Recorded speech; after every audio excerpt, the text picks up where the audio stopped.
Welcome back to Classic Cars! The mid-1950s were a strange, restless moment in American automotive history.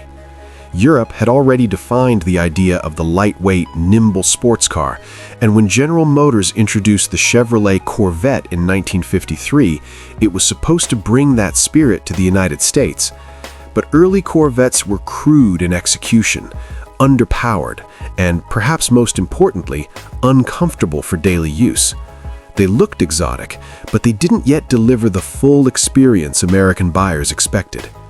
Ford watched this unfold carefully.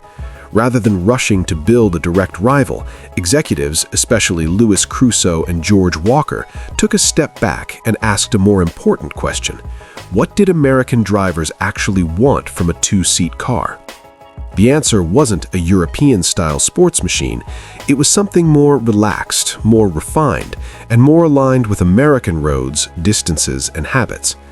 So when the Ford Thunderbird debuted in 1955, it arrived not as a Corvette fighter, but as something entirely new. Ford itself called it a personal car, a term that sounded vague at the time, but would soon reshape the entire industry. From the outside, the Thunderbird had all the right cues: long hood, short deck, low stance. It looked fast even when parked, but underneath it told a completely different story.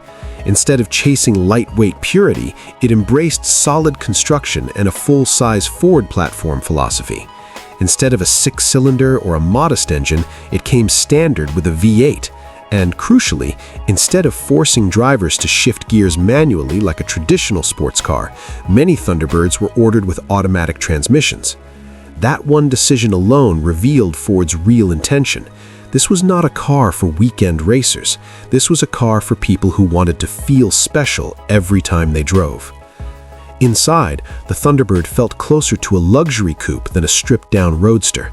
The seats were more supportive, the controls more refined, and the overall atmosphere more composed.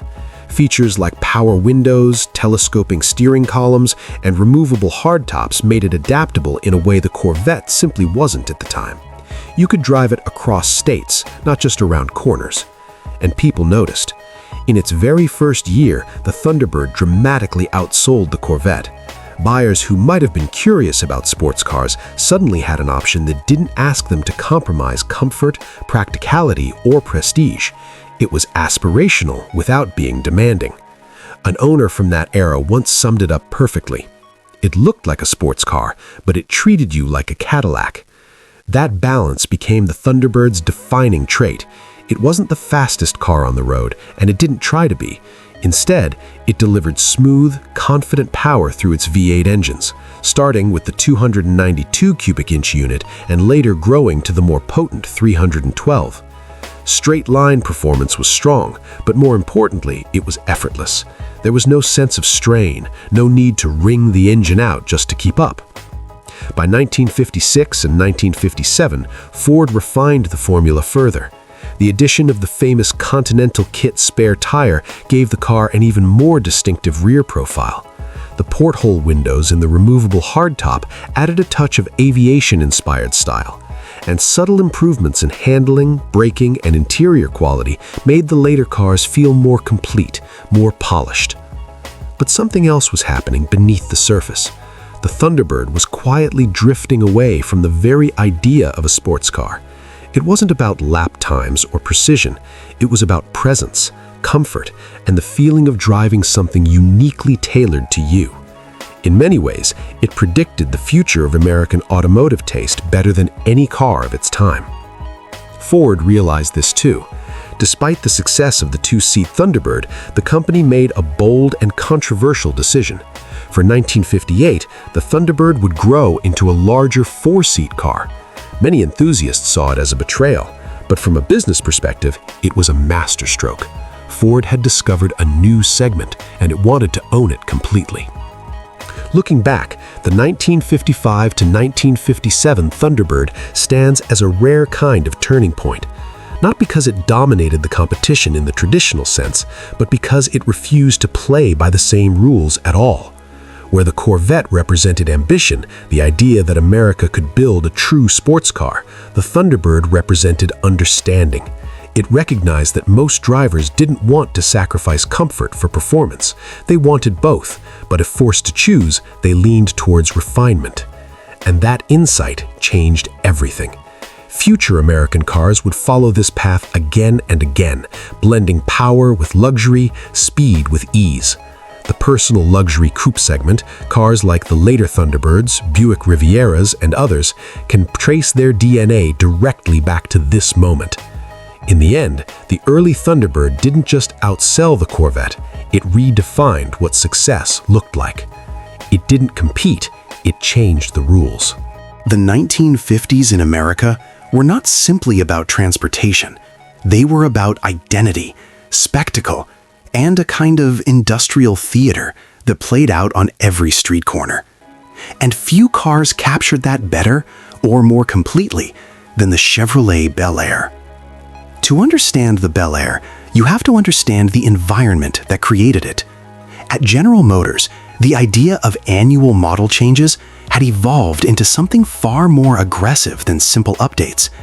It became a cycle of constant reinvention, driven largely by the influence of Harley Earl, who believed that cars should excite people emotionally first and mechanically second.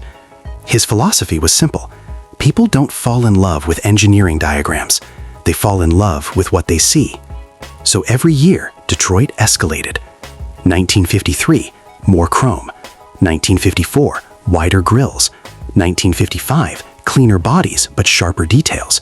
1956, bolder trim, more aggressive shapes. And by 1957, the entire philosophy reached its most concentrated, unapologetic form.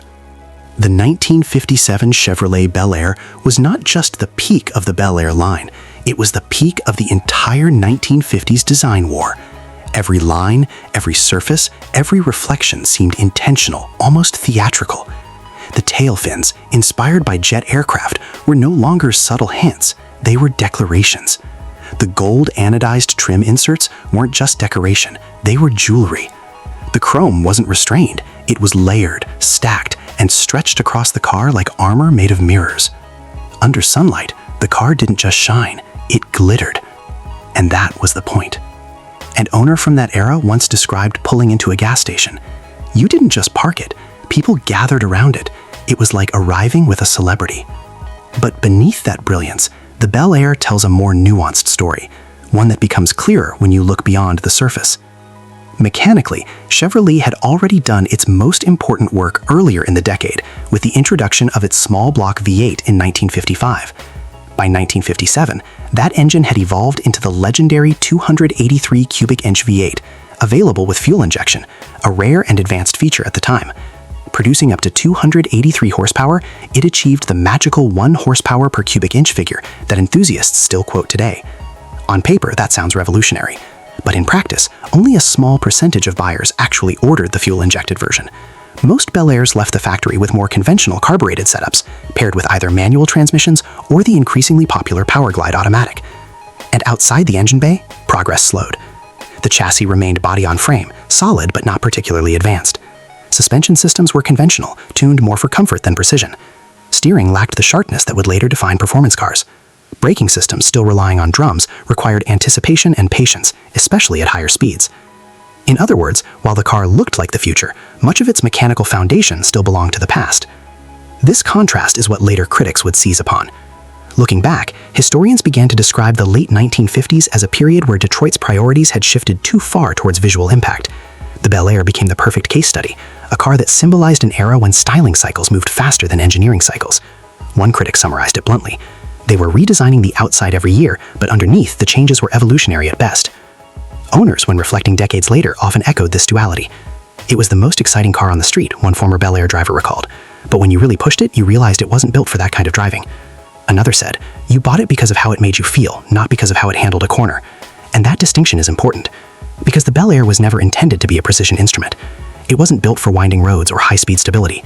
It was built for something else entirely, something deeply rooted in the culture of 1950s America. This was a time of economic expansion, suburban growth, and a rising middle class eager to display its success. cars became extensions of identity, rolling symbols of prosperity. The Bel Air, especially in its most lavish configurations, was designed to deliver that feeling instantly. It wasn't about shaving seconds off a lap time. It was about pulling into your driveway and knowing your neighbors noticed. And in that role, the Bel Air was unmatched. But the industry doesn't stand still. By the early 1960s, the very excess that defined the Bel Air began to feel outdated. Fins shrank, chrome was reduced. Buyers started asking different questions. Not just how does it look, but how does it perform and how does it drive? This shift would eventually lead to the muscle car era, where cars like the Pontiac GTO and others would bring performance back into focus, balancing power with more serious engineering intent. Seen through that lens, the 1957 Bel Air becomes something even more significant. It is both a climax and a turning point. A climax of an era where style ruled without compromise, a turning point before the industry was forced to rebalance itself. More style than progress. And yet that phrase, while critical, doesn't fully capture the Bel Air's legacy. Because decades later, when people picture the 1950s, its optimism, its confidence, its boldness, they don't imagine engineering diagrams or chassis layouts. They imagine chrome, fins, and color. They imagine the silhouette of a 1957 Bel Air gliding down a wide American road, reflecting the sky and its polished surfaces. And in that sense, the Bel Air didn't fail to progress.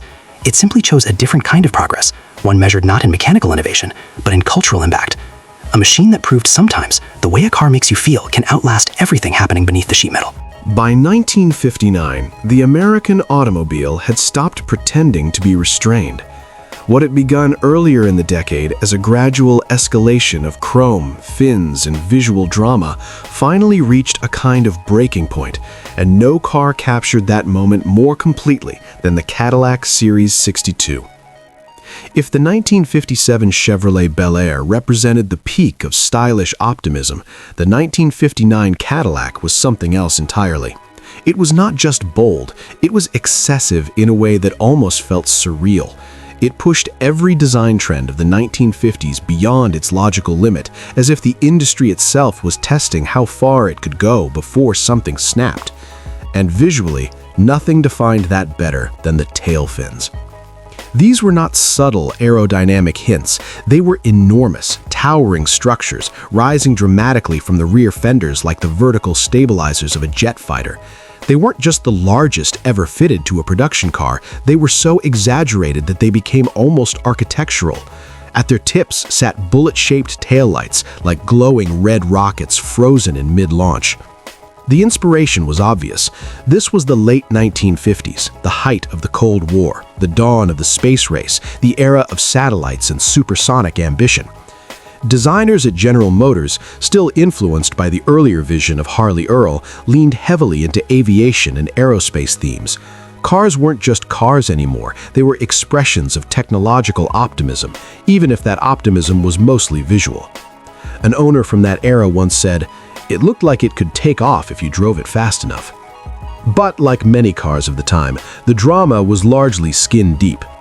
The 1959 Cadillac Series 62 rode on a massive platform. It was longer, lower, and wider than almost anything else on the road.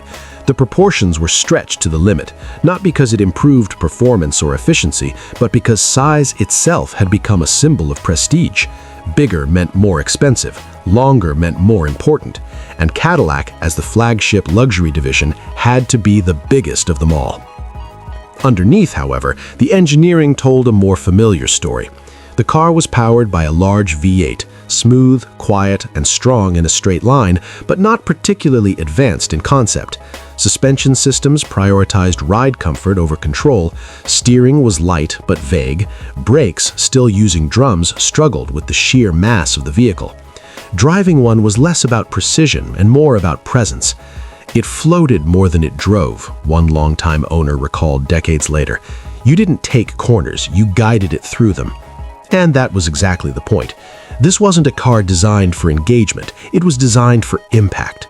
From the front, it was imposing. From the side, it was elegant in a stretched, almost exaggerated way. But from the rear, it became something else entirely, a rolling sculpture, defined almost entirely by those impossible fins. Yet even at the moment of its release, there was a sense, subtle at first, that this might be too much. Because while the car embodied everything the 1950s had been building toward, it also exposed the limits of that philosophy. The size, the weight, the complexity, the sheer visual overload. It all raised a question the industry could no longer ignore. Where do you go from here? Critics looking back would later describe cars like the 1959 Cadillac as the tipping point, the moment excess went too far. And history supports that view. Almost immediately after 1959, the industry began to retreat. The early 1960s saw a rapid reduction in fin size, chrome was toned down, proportions became cleaner, more restrained. Designers began moving toward sharper lines and more controlled surfaces. The flamboyance of the late 1950s gave way to a quieter, more deliberate kind of elegance. It was as if the 1959 Cadillac had drawn a line in the sand, a final, exaggerated statement that made everything after it reconsider what automotive design should be. Owners today often reflect on the car with a mix of awe and amusement.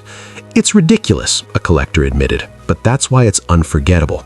And that may be the most accurate way to understand it. The 1959 Cadillac Series 62 was not about balance. It was not about subtlety. It was not even really about progress. It was about expression, taken to its absolute extreme. In the same way that the Bel Air captured the optimism of the mid-1950s, the 1959 Cadillac captured the moment that optimism overflowed into something almost theatrical, almost excessive beyond reason. And yet, decades later, it remains one of the most instantly recognizable cars ever built, not because it was refined, but because it refused to be. It didn't just reflect its era, it exaggerated it. The moment excess went too far. The story of the Edsel Corsair is one of the most dramatic and costly miscalculations in American automotive history. Not because the car itself was fundamentally doomed, but because almost everything around it went wrong at exactly the same time. In the mid-1950s, Ford Motor Company was riding high. The post-war boom was still strong, competitors were thriving, and there seemed to be endless room in the market for new brands and new ideas. General Motors dominated with its carefully structured ladder of divisions, and Ford wanted its own answer, a new division positioned between Mercury and Lincoln, aimed at capturing buyers moving up in status. That idea became Edsel. The company didn't just develop a car, it built an entire identity around it. The Edsel program reportedly cost over $250 million, an enormous sum at the time, covering everything from engineering and production to one of the most ambitious marketing campaigns the industry had ever seen. Before anyone had even seen the car, the name Edsel was everywhere. Teaser ads promised something revolutionary. Dealers prepared for massive demand. The public was told to expect a car unlike anything they had ever seen. One executive later admitted, "We created a mystery, and then we had to live up to it." That was the first problem. Because when the Edsel finally arrived in 1958, it wasn't revolutionary. It was different, but not in the way people had imagined. The most controversial feature was its vertical grille, a design that stood apart from anything else on the road. Some found it bold, many found it awkward, even unsettling. "It looked like nothing else," one buyer said, "but I wasn't sure that was a good thing." But design alone didn't kill the Edsel. Timing did. The launch coincided almost perfectly with the recession of 1957-1958, one of the sharpest economic slowdowns of the decade. Suddenly, the American public wasn't looking for a new mid-priced brand. They were cutting back, holding on to their current cars longer and avoiding unnecessary expenses. The Edsel arrived not into a booming market, but into hesitation.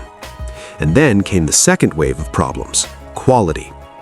Unlike other Ford products, Edsels were not built in a single dedicated factory. Instead, they were assembled across multiple plants that were already producing other Ford and Mercury models. Workers had to adapt to new designs, new parts, and new assembly processes, all under tight deadlines.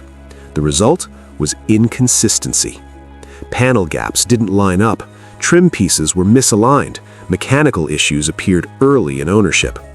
One frustrated owner recalled, "It felt like the car hadn't been finished, like it left the factory too soon." Another said bluntly, "I waited months for something special and got something that felt rushed." These weren't isolated complaints. Early impressions matter enormously in the car business, and the Edsel's first wave of customers became its harshest critics. Word spread quickly, and in an era before social media, reputation still traveled fast through dealerships, conversations, and word of mouth. Meanwhile, the car itself, the Edsel Corsair included, was not fundamentally bad. It had solid engineering, decent V8 performance, and a comfortable ride typical of late 1950s American cars. But it wasn't exceptional enough to overcome everything working against it. And that was the real tragedy. Because the Edsel wasn't just competing with other cars, it was competing with expectations that had been inflated beyond reason. It wasn't judged as a car, it was judged as a promise, and it couldn't deliver on that promise. Sales collapsed almost immediately. By 1959, the writing was already on the wall. Ford quietly reduced the lineup, cut losses, and by 1960, the Edsel brand was gone entirely. One of the shortest-lived automotive divisions in American history. Looking back, historians often describe the Edsel as a perfect storm. A massive financial gamble, a marketing campaign that created impossible expectations, a launch during an economic downturn, and a product that arrived before it was truly ready. It was failed before it had a chance. And yet, that phrase carries a deeper truth. Because the Edsel Corsair and its siblings were not engineering disasters. They were victims of timing, pressure, and overreach. In another era, with a quieter introduction and better preparation, they might have survived, perhaps even succeeded modestly. Today, the Edsel has become something else entirely. Collectors view it not just as a failed car, but as a symbol, a reminder of how even the largest, most powerful companies can misread the market. Its once criticized design now feels distinctive. Its rarity gives it a kind of unintended prestige. It was ahead of its time, or maybe just in the wrong time, one modern owner reflected. In the end, the Edsel Corsair wasn't destroyed by a single flaw. It was undone by everything happening around it. A car introduced at the worst possible moment, carrying the weight of enormous expectations, and released before it was fully ready. Not a failure of one decision, but of many, all converging at once. The story of the Nash Ambassador Airflyte feels almost like a warning from the future. What happens when a company gets the engineering right, but misreads the mood of the world around it? In the years immediately after World War II, the American auto industry stood at a crossroads. Europe, still recovering, leaned toward efficiency, compactness, and aerodynamics. But the United States was heading in the opposite direction, into prosperity, expansion, and visual expression.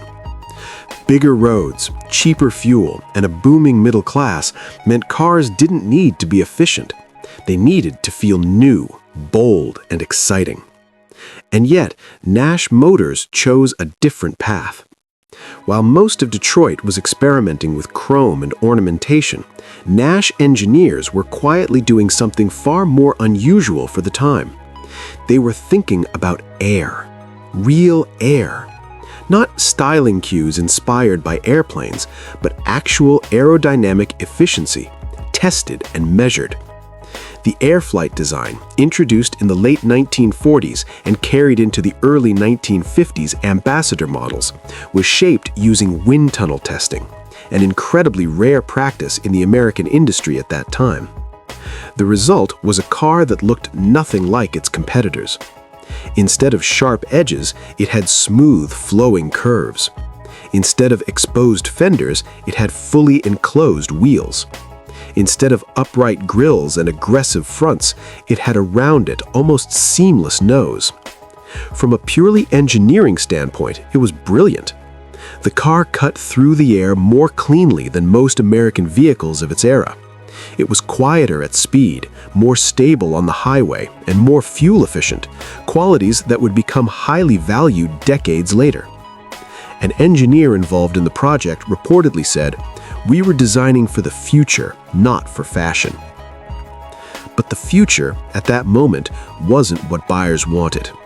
Because while Nash was perfecting airflow, Detroit, especially giants like General Motors, was shaping desire.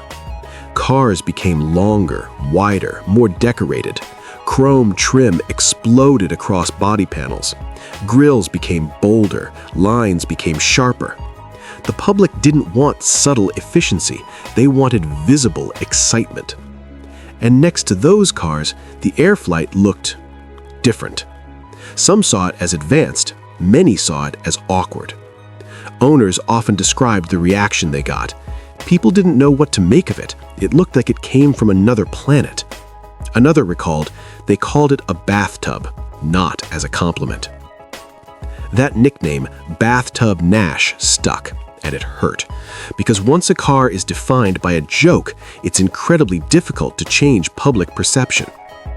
But the deeper issue wasn't just styling, it was timing. In the early 1950s, fuel was cheap, roads were expanding. The idea of worrying about aerodynamics or efficiency simply didn't resonate with most American buyers. They weren't looking for scientifically shaped cars, they were looking for symbols of success. And the Airflyte, for all its technical intelligence, didn't signal that success in the way buyers expected. It didn't sparkle like a Cadillac. It didn't look aggressive like a Buick. It didn't shout. It whispered. And in an era defined by loud design, whispering wasn't enough. Yet beneath that mismatch lies something remarkable. Because Nash wasn't wrong, it was early. The principles behind the Airflyte, reduced drag, integrated body design, aerodynamic efficiency, would become fundamental to automotive design decades later, especially during the fuel crises of the 1970s and beyond. Modern cars, shaped by wind tunnels and computational fluid dynamics, follow the same philosophy Nash explored in a much more primitive form. Looking back, the Airflyte feels less like a failure and more like a prototype for a future that hadn't arrived yet. One modern collector put it this way: "It's not a strange car, it's just a car that showed up 20 years too soon." And that's the quiet tragedy of it. Because in another time, an era that valued efficiency, refinement, and aerodynamic science, the Nash Ambassador Airflyte might have been seen as visionary. Instead, it became an outlier, a car that prioritized function over fashion in a market that demanded the opposite. A design shaped by physics, rejected by culture. Engineering ahead, design rejected. And in that tension, it tells one of the most fascinating stories of the entire 1950s automotive era. Not a failure, but of being out of sync with the world it was built for. The Hudson Jet is one of those rare cases where the idea itself wasn't wrong, but almost every condition around it was. In the early 1950s, the American market was still shaped by post-war abundance and optimism. Large cars dominated the roads, and buyers associated size with comfort, power, and status. Fuel was cheap, highways were expanding, and the bigger is better philosophy defined almost every product coming out of Detroit. Against that backdrop, Hudson Motor Car Company made a decision that, in hindsight, looks both bold and slightly out of sync with reality. The company introduced the Jet as a smaller, more affordable model intended to compete in what Hudson hoped would become a growing compact segment. But in 1953-1954, that segment barely existed in America. Unlike Europe, where small displacement cars were a necessity, the US market had not yet experienced fuel pressure, urban density issues, or the economic incentives that would later make compact cars popular. Buyers simply didn't feel the need to downsize. They were moving upward in size, not downward. So when the Jet arrived, it was swimming against the current of its own era. And that wasn't its only problem. Hudson had built its reputation on a very specific engineering identity, the famous step-down design used in earlier models like the Hornet and Commodore. That architecture lowered the passenger compartment into the frame, giving the cars a lower center of gravity, better handling, and a planted road feel that set Hudson apart from competitors. It was one of the company's strongest technical advantages. But the Jet, abandoned it. Instead of the innovative step-down platform, Hudson opted for a more conventional structure, partly to reduce costs and partly to simplify production. On paper, this made the Jet easier to build and potentially more profitable. In practice, it stripped away one of Hudson's key differentiators. What remained was a car that was smaller, but not necessarily better. Owners and reviewers at the time often noted this contradiction. It wasn't a bad car in isolation. It had decent build quality, simple mechanics, and adequate performance for its size, but it no longer carried the engineering character that made Hudson special in the first place. One early owner summed it up bluntly. "It wasn't a Hudson in the way I expected. It just felt ordinary." That word, ordinary, was dangerous in the 1950s American market, because ordinary compact cars were not what people were buying. They were buying presence. They were buying chrome-heavy full-size sedans with V8 power and wide, imposing stance. Even entry-level buyers aspired to scale up, not down. So the Jet ended up in a difficult position, too small to compete with mainstream full-size sedans and not distinctive enough to create its own demand. Marketing didn't help. Hudson attempted to position it as a stylish, modern alternative, but the messaging struggled to overcome the fundamental mismatch between product and market expectations. Meanwhile, competitors like General Motors Company and Ford Motor Company were doubling down on size, power, and visual impact. In that environment, the Jet felt almost like a contradiction, an attempt to predict a future that hadn't yet begun. Sales reflected that reality quickly. The model failed to gain traction and production numbers remained low compared to expectations. Dealers were left with inventory that didn't move, and the model never developed the momentum Hudson had hoped for. An employee involved in the period later reflected, "We thought we were early. Turns out we were alone." But the most important consequence of the Jet wasn't just its own poor performance, it was what it did to Hudson as a company. The financial strain of developing and launching a model that did not sell well weakened Hudson at a critical moment. By the mid-1950s, the company found itself in a vulnerable position, lacking the scale and resources of its larger competitors. This pressure ultimately contributed to the merger between Hudson and Nash, forming American Motors Company. The Jet, in that sense, becomes more than just a failed model. It becomes part of the chain reaction that reshaped an entire segment of the American auto industry. Looking back, its story is not of incompetence, but of misalignment. The concept of a compact, efficient American car would eventually become extremely successful, but not until the market conditions changed in the 1960s and 1970s, when fuel economy, urban density, and shifting consumer priorities made smaller vehicles desirable. Hudson simply arrived before that shift, and without the structural advantages of its earlier designs, it had nothing strong enough to carry the idea forward on its own. Too early, and strategically wrong. Yet that verdict feels incomplete, because the Jet wasn't just wrong for its time, it was also a hint of what was coming. A small American car built before Americans were ready to want one. The Kaiser Manhattan stands as one of the clearest examples of how difficult it was for independent automakers to survive in the post-war American automotive landscape. Not because the idea was inherently flawed, but because the scale of competition had become almost impossible to match. In the years after World War II, the American market was effectively dominated by the Big Three: General Motors, Ford Motor Company, and Chrysler. These companies weren't just building cars, they were building entire ecosystems of design studios, engineering departments, supplier networks, and annual model cycles that reset expectations every single year. Into this environment stepped Kaiser Corporation, one of the last independent automakers trying to compete at a national level. The Manhattan was positioned as a premium model within Kaiser's lineup. It was meant to feel upscale, comfortable, and slightly more refined than the average mid-priced American sedan. On the surface, it succeeded in that role.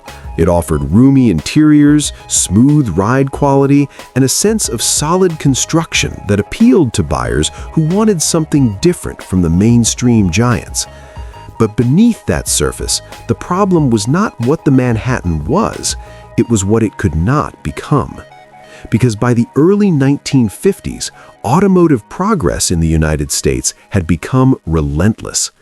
The Big Three operated at a scale that allowed them to refresh styling annually, introduce new engines regularly, and invest heavily in marketing, dealer networks, and manufacturing efficiency. Each year brought visible change, new chrome patterns, updated bodies, improved powertrains, and increasingly powerful V8 engines. Kaiser, by contrast, simply did not have that kind of industrial capacity. While competitors could redesign cars on a yearly cycle, Kaiser often had to carry forward existing platforms and update them incrementally. The Manhattan, like other Kaiser models, gradually began to feel less like a fresh product and more like a refinement of an older idea. What had once been solid and modern slowly started to feel static in comparison. Owners at the time often didn't describe it as a bad car. In fact, many appreciated its comfort and durability. One recalled, "It was a good car to live with, but you could feel it wasn't changing the way everything else was." That sense of stagnation became the core issue. Because in the 1950s American market, perception mattered almost as much as performance. Buyers didn't just want reliability, they wanted visible progress. They wanted new shapes, new engines, new identities every few years. The Manhattan, constrained by limited resources, couldn't keep pace with that expectation cycle. Meanwhile, competitors were raising the bar aggressively. The introduction of powerful overhead valve V8 engines, dramatic styling changes, and expanding dealership support networks made it increasingly difficult for smaller companies to remain visible, let alone competitive. Kaiser also faced structural disadvantages in manufacturing scale. The cost per unit was higher, parts sourcing was more difficult, and investment in new tooling required capital that simply wasn't available at the same level as the major manufacturers. Even when the product itself was competent, the economics behind it were fragile. As the decade progressed, the gap widened further. The Big Three didn't just outcompete independent brands, they reshaped the entire expectation of what a new American car should deliver every few years. By the mid-1950s, Kaiser no longer could sustain its position in the U.S. passenger car market.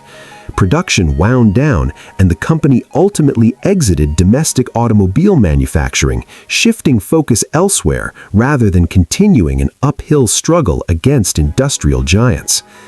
The Manhattan, in that context, becomes more than just a model.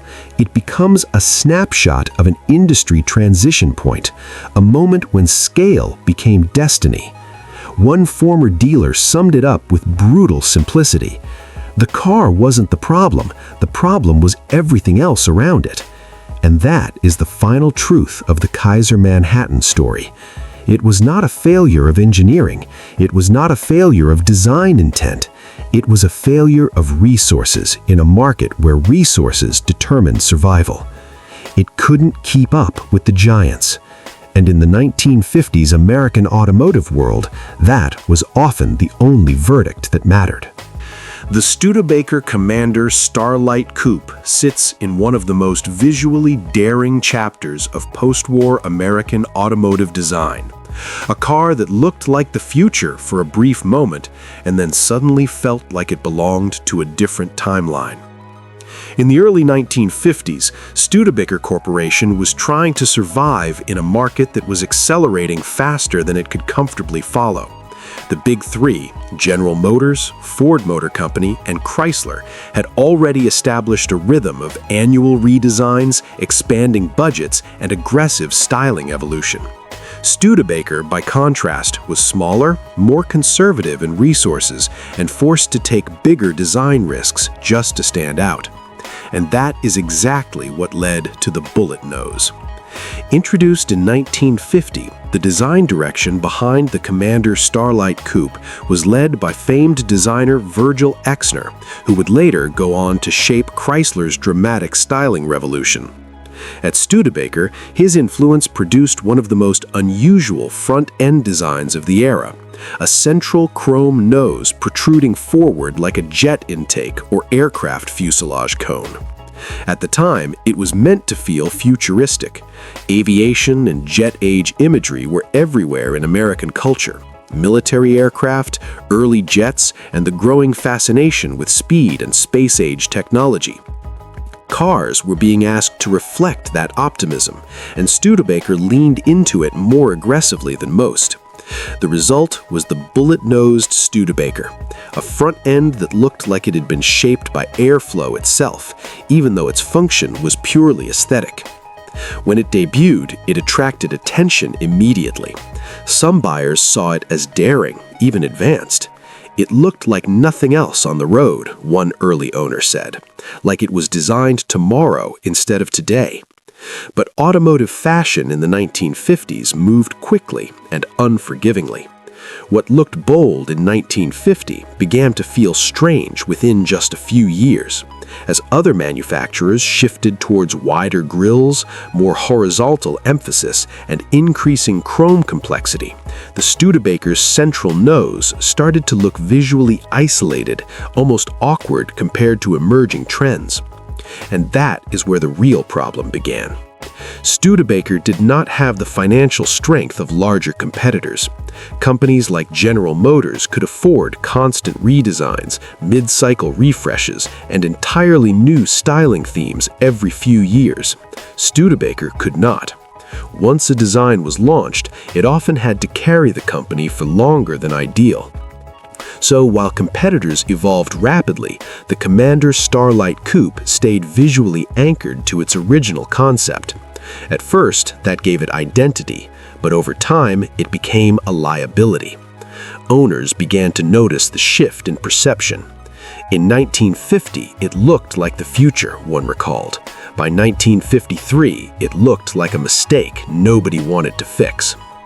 The interior and mechanicals were competent for their class: solid six-cylinder and V8 options, comfortable cruising characteristics, and Studebaker's generally good build quality. But none of that could fully compensate for styling that had fallen out of sync with the market's accelerating tastes. And then there was the Starlight Coupe body itself, one of Studebaker's most creative ideas. The wraparound rear window, massive for its time, gave drivers near panoramic visibility and made the car instantly recognizable from behind. It was one of the most innovative greenhouse designs of its era. But even that innovation couldn't fully offset the aging front-end styling. As the decade progressed, Studebaker's financial position tightened further. Limited resources meant fewer opportunities for rapid redesigns, fewer engineering updates, and less ability to respond to competitors who were constantly raising the visual and mechanical stakes. Eventually, the company had to consolidate platforms, delay redesign cycles, and stretch existing products further than ideal. The Commander Starlight Coupe became part of a broader struggle, one where design ambition exceeded the company's ability to sustain it. A former Studebaker employee later reflected on that era. "We didn't lack ideas, we lacked time and money to keep them current." And that is the core tragedy of the bullet-nosed Studebaker. It was not a failed idea at launch. It was an idea that aged too quickly in a world that refused to slow down. Bold but short-lived. Because in the 1950s, boldness was only an advantage if you could afford to refresh it before the market moved on. The Willys Aero emerged from a very unusual position in American automotive history. A company that had just spent a war defining rugged utility, suddenly trying to survive in a market defined by style, power, and emotional appeal. The maker, Willys Overland Motors, was best known during World War II for the legendary military Jeep. That reputation was built on durability, simplicity, and function under extreme conditions. But the post-war world was different. Soldiers came home, highways expanded, and consumers wanted comfort, chrome, and horsepower, not utilitarian simplicity. Willys needed a civilian identity, and the Aero was its attempt to create one. Introduced in 1952, the Aero was positioned as a compact, efficient, and modern-looking alternative to the increasingly large American sedans dominating the market. In theory, it had clear advantages: lighter weight, simpler construction, and more economical operation compared to full-size competitors from General Motors, Ford Motor Company, and Chrysler. But theory and reality diverged quickly. Because in the early 1950s United States, efficiency was not yet a selling point. Fuel was cheap, roads were expanding, and consumers wanted size and power with success. A small, restrained car didn't feel like progress, it felt like compromise. And the Aero, for all its competence, struggled to overcome that perception. Stylistically, it was clean and conservative. It avoided excessive chrome and dramatic fins, instead focusing on balanced proportions and straightforward design. It wasn't ugly, but it also wasn't attention-grabbing in a market increasingly driven by visual impact. One early reviewer described it simply: it didn't shout, and in that era, everything else was shouting. Mechanically, the Aero offered modest six-cylinder engines and a lightweight chassis that made it reasonably efficient and easy to drive.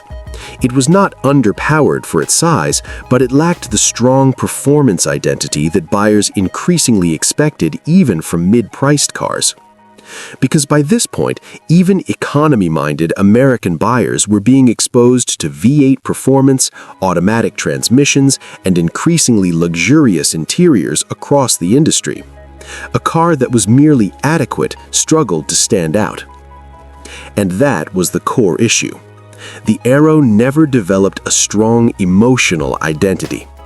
It wasn't luxurious enough to compete with premium sedans, it wasn't powerful enough to attract performance-minded buyers, and it wasn't distinctive enough in styling to become a cultural symbol. It existed in a crowded middle space where competition was intense and attention spans were short. Owners often appreciated its practicality in hindsight, but contemporary reactions were mixed. One driver recalled, "It was fine, it always worked, but nobody ever looked at it twice." That lack of visibility mattered more than it should have. Because in the 1950s American market, survival wasn't just about engineering, it was about presence. Cars needed to be instantly recognizable in a sea of rapidly evolving designs. The Aero's restrained styling and limited branding power made it difficult for Willys to build momentum against giants with far greater marketing reach and dealer networks. At the same time, Willys itself was undergoing identity pressure.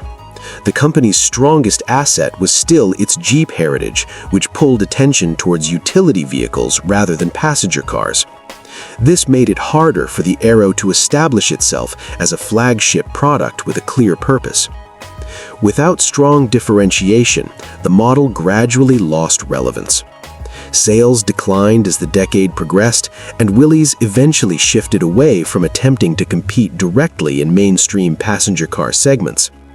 The company would later become more focused on utility vehicles and eventually evolve into what would contribute to the modern Jeep lineage under later corporate ownership.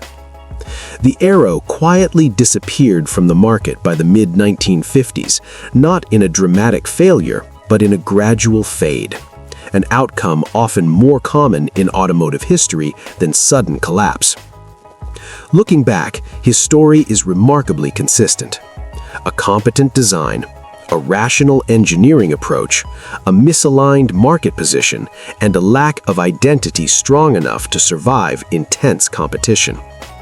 One automotive historian summarized it simply: "It wasn't a bad car, it was just one of many similar cars at a time when similarity was the worst disadvantage of all."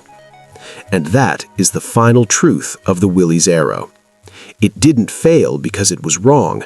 It faded because it wasn't different enough to be remembered. No identity in a crowded market. The Henry J arrived at exactly the wrong moment for the exact kind of car it was trying to be. Built by Kaiser as a low-cost answer to the post-war American market, it was named after industrialist Henry J. Kaiser and introduced with the kind of practical ambition that makes sense on a balance sheet and can fail miserably in a showroom. The idea was straightforward enough. Give Americans an affordable automobile they could buy after the war, when the country was still adjusting to peace, industry was still reorganizing, and families were supposed to be looking for sensible transportation rather than extravagance. On paper, that sounded smart. In reality, America was changing faster than the Henry J was prepared for. The early 1950s were not a time when buyers wanted deprivation. They wanted reward. The war was over. Wages were rising, suburbs were spreading, and the automobile had become more than transportation. It had become a symbol of arrival. People wanted a car that felt like progress, a car that made them feel a little richer, a little more successful, and a little less cramped by the hardships they had just lived through. That was the emotional climate Kaiser walked into with the Henry J, and the car's own philosophy worked against it from the start. Instead of feeling generous, the Henry J felt strict. Instead of feeling aspirational, it felt like it had been designed by an accountant with a ruler. Early versions were stripped so far down that buyers found them startlingly bare. There was no trunk lid on some configurations, no glove box, and even basic conveniences were missing or minimized. This was not just simplicity. To many customers, it felt like an apology for being inexpensive. In a decade when chrome was spreading across dashboards and body sides, when larger cars were announcing status from blocks away, the Henry J seemed to announce the opposite. This is what we could afford to leave out. That approach may have made sense to a company trying to keep costs down, but it clashed with the psychology of the American buyer. People did not want the cheapest car they could tolerate. They wanted the best car they could stretch to buy. A low price alone was no longer enough to create desire. In a booming economy, cheap could start to sound like less, and less was exactly what many customers were trying to leave behind. One owner later summed up the feeling with painful simplicity. It was honest transportation, but in the 50s, honesty wasn't enough. That sentence captures the Henry J's problem almost perfectly. It was not a fundamentally bad machine. In some ways, it was even efficient and rational. It offered modest running costs, a compact footprint, and a kind of mechanical straightforwardness that should have appealed to budget-conscious buyers. But the market was already moving in a different direction. Americans were being seduced by power, style, and comfort. V8 engines were becoming common. Automatic transmissions were spreading. Interiors were getting nicer. Cars were getting longer and lower and more dramatic. Against that backdrop, the Henry J looked like a car from another philosophy entirely. And it was not just smaller, it was emotionally smaller. That mattered because the 1950s car market was intensely aspirational. A family might shop entry-level, but they still wanted the car to look like success. They wanted a sense of abundance. Even the lower-priced models from the major manufacturers usually gave buyers more visual presence, more equipment, and more confidence that they had not settled too far down the ladder. The Henry J, by comparison, seemed almost determined to prove how little it could include while still calling itself a car. That may have been an impressive engineering exercise. It was a terrible sales pitch. The company also faced a branding problem. Kaiser had no deep national emotional identity in passenger cars the way Ford or Chevrolet did. Buyers knew the name from wartime manufacturing and from industrial production, but they did not associate it with desire, youth, glamour, or prestige. And in the automobile business, that association is everything. A low-cost car from a beloved brand can be forgiven. A low-cost car from a weakly established brand has to fight uphill for every sale. The Henry J had to convince customers not only that it was cheap, but cheap was something they should want. That is a very difficult argument to win in a prosperous country. As the decade progressed, the contrast became even harsher. The average American car was getting bigger, softer, richer in appearance, and more feature-laden. The Henry J, meanwhile, was already beginning to look austere at launch, and then it aged into severity. Buyers who stepped into showrooms could compare it directly against full-size competitors that offered more space, more style, and more perceived value. Even if the Henry J's purchase price was lower, the emotional math often favored the bigger, flashier alternative. People would pay more for a car that made them feel successful rather than careful. That was the cruel paradox. The Henry J tried to solve affordability by stripping away everything that made a car feel rewarding, but the very moment it did that, it lost the thing American buyers were most eager to buy, the feeling that they had moved forward. Sales collapsed, and the low price that was supposed to be its strength became a kind of trap. A cheap car can succeed when it still offers dignity, style, and enough equipment to feel like a wise compromise. The Henry J crossed that line too far. It didn't just save money for the customer, it asked the customer to accept a diminished experience. In a frugal economy, that might have worked. In a growing, optimistic, upwardly mobile America, it did not. Looking back, the Henry J feels almost like a lesson in timing more than design. It arrived just as the American public was learning to expect more from automobiles, not less. It tried to win on austerity at the exact moment the culture was rewarding abundance. It asked buyers to celebrate practicality while everyone else was chasing comfort, flair, and a little bit of theater. Too cheap for a growing America. That is why the Henry J remains such a memorable failure. Not because it was outrageous, and not because it was especially flawed in the mechanical sense, but because it misunderstood the direction of the country around it.